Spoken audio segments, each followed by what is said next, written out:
অন্ধকার কারো হলে ওপাশের ছাদটা বুকের উপর ঝুলে থাকা বিস্তীর্ণ আকাশটার দিকে তাকালো। তারার পাশে তারা, কেউ বা একটু দূরে আলাদা, কেউ বা আবার জটলা করে থাকে। এবারে ছোট কাকা এক রতি নাতনিকে তাদের নাম বলে বলে চেনাত। একটা দীর্ঘ নিঃশ্বাস ফেলে অসময়ে হারিয়ে যাওয়া নামহীন একটা তারার খোঁজে আকাশে যত দূর দেখা যায় চোখ মেলে দিল সে। এপাশে লাগোয়া ছোট ছাদটা ও ছাদের বন্ধু, বয়সে কিঞ্চিত ছোট, তবে তাতে কোনো অসুবিধে নেই। পুরনো কথাগুলো সে জেনে নিয়েছে বড় ছাদের কাছ থেকে। তার এত তারা দেখার বাতিক নেই, সে গল্প শুনতে ভালোবাসে। তাই সারাদিনের শেষে সন্ধেবেলায় যখন সিঁড়ির মাথায় আলোটা জ্বলে ওঠে, তার বুকে তেরছা হয়ে পড়ে, তখন সে মন মরা হয়ে যায়। কখনো কখনো এবারই ছোট ছেলে রুকু তার সদ্য সদ্য বিবাহিতা বউকে নিয়ে রাতে ছাদে আসে। পাঁচিলে হেলান দিয়ে দাঁড়িয়ে সিগারেট ধরায় যখন, তার নতুন বউ শাড়ির আঁচল আড়াল করে ধরে দেশলাইয়ের আগুনে, তখন বেশ লাগে তার। সকাল আর দুপুরটা জুড়ে থাকে বড় বউ আর ছোট বউয়ের আসা যাওয়া। কখনো কাপড় মেলে, কখনো বা গাছে জল দেয়, কখনো একান্তে কারোর সঙ্গে কথা বলার জন্য মোবাইল হাতে উঠে আসে। ছাদ মন দিয়ে শুনে তাদের কথোপকথন। এবারের মেজবু চাকরি করে, তাই তার ছাদে আসা খুব কম। তবে ছুটির দিনে রোদ পড়ে আসা বিকেলে বই হাতে সে এসে একটা ইজি চেয়ারে বসে। মাঝে মাঝে উচ্চারণ করে কবিতা পড়ে, গান গায়। ছাদ চুপ করে শোনে তার গান, কবিতা। বড় বউ আর ছোট বউ যখন কাপড় জামা তুলতে এসে মেজে বউয়ের নিন্দে করে, তাকে বিদ্যেধরী অহংকারী বলে মুণ্ডুপাত করে, তখন খুব রাগ হয় তার।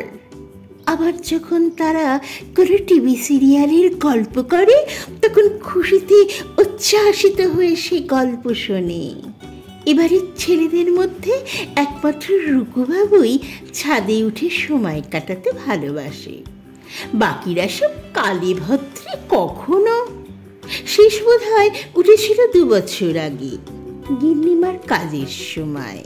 বড় ছাদ এই সময়টা নীরব থাকতেই ভালোবাসে।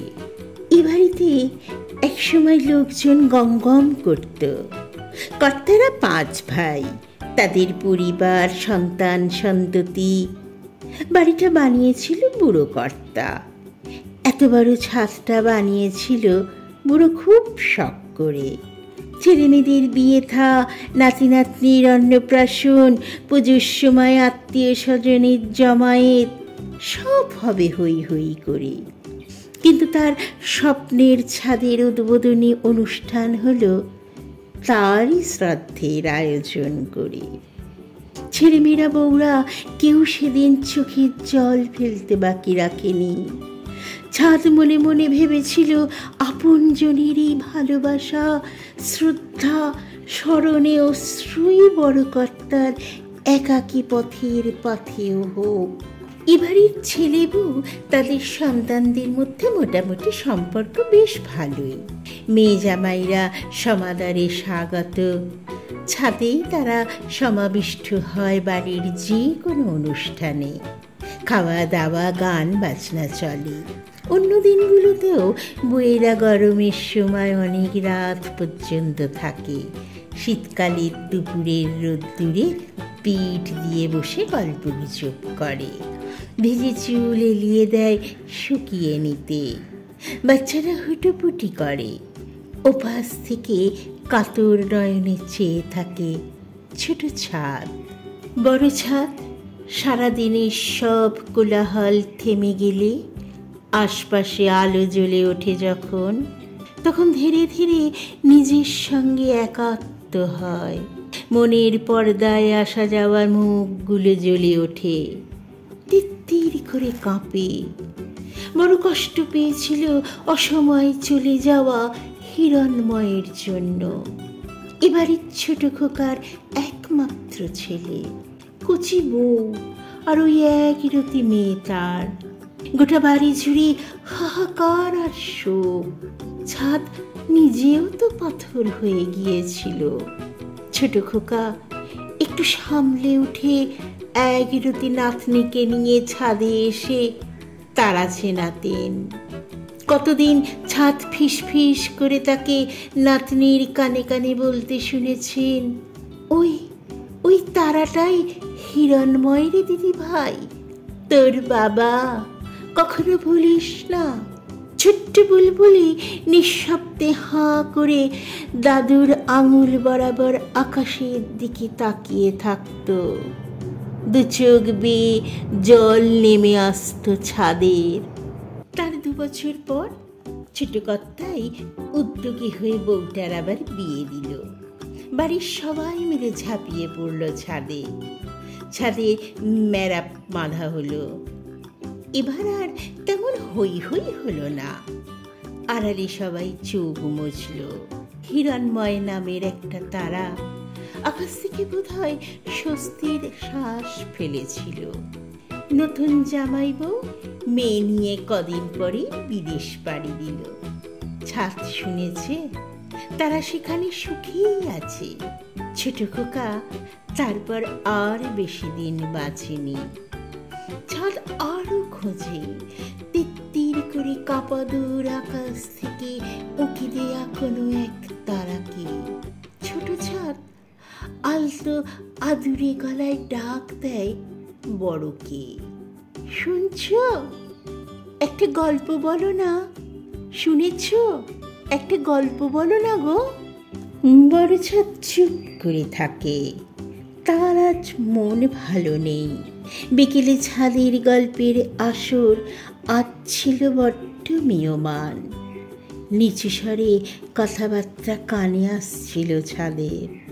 এবারের একমাত্র মেয়ে সিজুকর্তার কন্যাটি রাজকন্যার আদরে বড় হয়েছে। মা, জেঠিমা, দাদা, বৌদি, জ্যাঠা কাকার আদরে।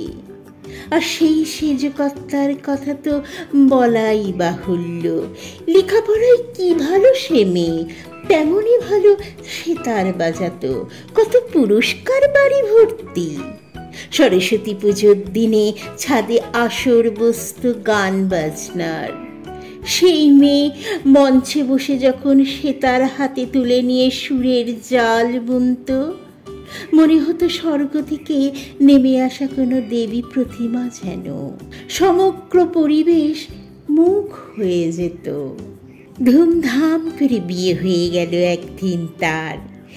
বাড়ি শুদ্ধ সবাইকে কাঁদিয়ে চলে গেল শ্বশুর বাড়ি। বিয়ের পরে মাত্র একবারই সে এসেছিল এ বাড়িতে। বুক কেঁপেছিল ছাদের। গভীর রাতে ছাদের আলোয় চাঁদের পাঁচিলের এক কোণে নিঃশব্দে দাঁড়িয়ে কাঁদছিল সে। তার এলোমেলো চুলে আঁকাবাঁকা রেখা এঁকেছিল পাশের গাছের নারকেলের ফাঁক থেকে আসা চাঁদের জ্যোৎস্না। এত শান্ত, এত ভীরু মেয়ের গভীর রাতে এভাবে ছাদে উঠে আসাটাই হতভাগ করেছিল ছাদকে। একটু পরে সিঁড়িতে পায়ের হালকা শব্দ। ছাদে উঠে এসেছিল জামাইটি।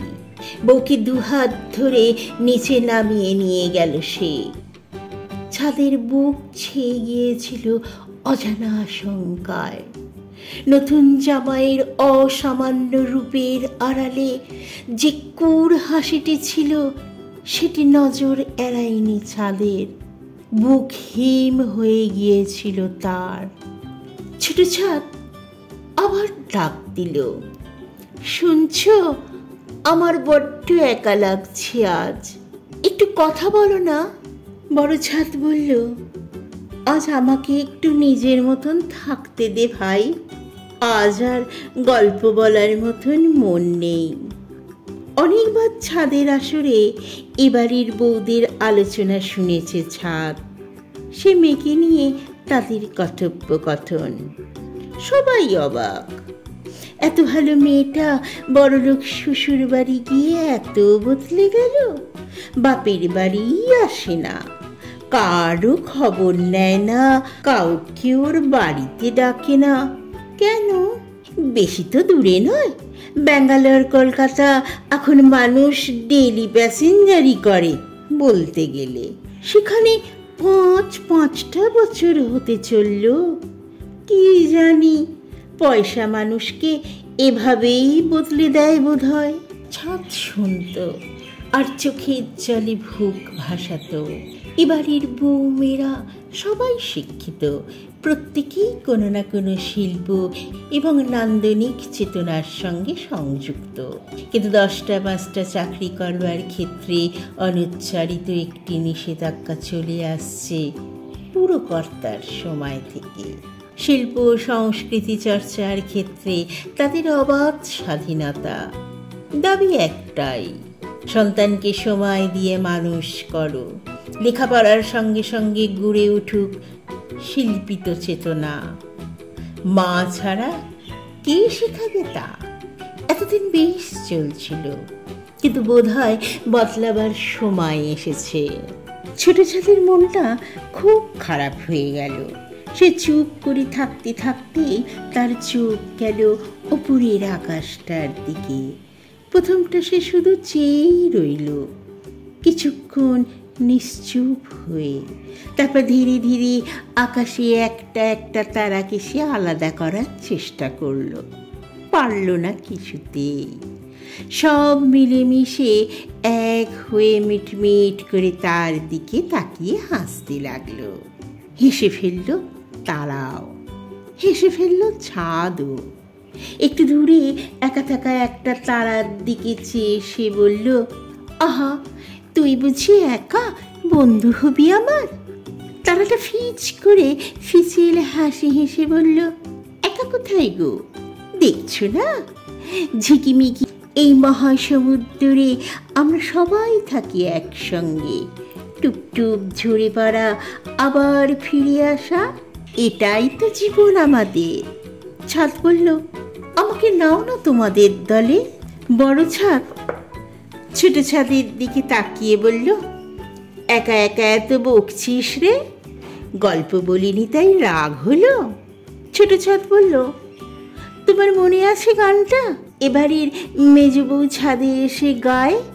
কি যেন কথা, ধরায় যখন দাও না ধরা, হৃদয় তখন তোমায় ভরা। বড় বলল, হ্যাঁ জানি তো, এখন তোমায় আপন আলোয় তোমায় চাহিরে, চোখের আলোয় দেখেছিলেম চোখের বাহিরে। ছোট ছাদ বলল, কেন মন খারাপ গো? বড় ছাদ একটু থমকে গেল, তারপরে বলল, ডিভোর্স। ছোট বলল, কার গো? বড় ছাদ ভাঙা ভাঙা গলায় বলল, এবাড়ির শেয়া দিদি ভাইয়ের। এতদিন কাউকে জানতে দেয়নি, একাই সহ্য করেছে। সেখানের বউরা গান গায় না, কবিতা লেখে না, ছবি আঁকে না, সেতার বাজানো তো দূরের। সেখানে মেয়েরা খাঁচার পাখির মতন দাঁড়ে বন্দি থাকে, তাদের ইচ্ছের কাছে ইচ্ছে ঢোক গিলে নেয়। সেখানে বৌমেদের শাসনও করা হয়, তার দাগ থাকে শরীরে। শেয়া দিদি ভাই 5 বছর ওদের এত আদরে ভালো থাকতে না পেরে এবার শিকল ছেড়ে বেরিয়ে আসছে। ছোট বলল, কি ভালো গো মেয়েটা, এ বাড়িতে চলে আসতো সেজ বৌদিদি বাড়ি থাকলেই, ছাদে উঠে কত গান কত কবিতা বলা।